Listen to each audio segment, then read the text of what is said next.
There's a really great quote by Seth Godin, and it says that a brand is a set of stories, memories, expectations, and relationships that a consumer has with a brand, which, when taken together, accounts for their decision to buy a particular product or service over another.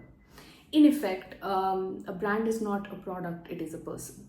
And if you were to extend that analogy towards yourself, your personal and professional brand, it might make sense to sort of say, hey, if a marketer can craft a brand and give it characteristics that make it poised towards more success, can that be done for your personal brand as well? Can you look at your own complex set of characteristics and decide which are the ones that you want to keep, which are the ones that are helping you succeed, which are the ones that are hindering your progress, and which are the ones which are just there.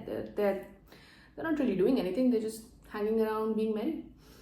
Now, there is a concept called the grow model, and essentially what it says is that your approach or your plan towards any particular outcome can be structured as goal, reality, options, and will.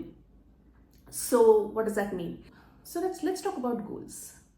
Why are we doing this? What is it that we want to achieve through our personal or professional brand that we don't have today? That can be the only reason why you're doing this, right? So what is the goal? As much clarity as we can have in terms of the goal, I think that's a great place for anyone to start. And the goal could be, I want to get my next promotion. The goal could be, I have this idea, I want to create this startup and I want to do it the most effective manner that I can.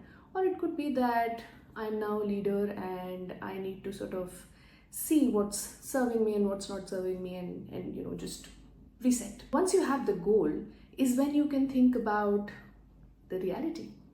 What exists today? Are there characteristics that are helping you succeed? Are there characteristics that are hindering your progress? And I'm assuming that at every point all of us have a certain set of these characteristics. And are there characteristics that if you were to create some small shifts, some small pivots around, you could possibly have them act as really beneficial towards your personal brand? That brings us to option.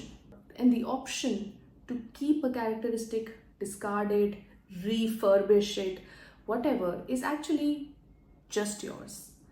Nobody can say anything to change your mind as long as you are choosing to keep a particular characteristic. And that's fine, I think, as long as it is serving you. If it is not serving you, then you have the option to find evidence around the characteristic and decide whether it's a good idea to keep it or not.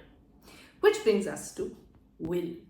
Now, you have set the goal, you have figured out the reality, you have thought of your options, and now you know what you want to keep and what you want to discard. That is where will comes in. Everything can be lined up, but if you don't want to do something, you really wouldn't. And that brings us back to why it is important to have clarity over what you're doing and why you're doing it. Always remember, a brand is a set of characteristics. It's a set of stories, it's a set of memories, set of relationships, set of experiences. And how you want to use your brand is entirely up to you. So share it with somebody you think might find this helpful. And if you found this helpful, please subscribe.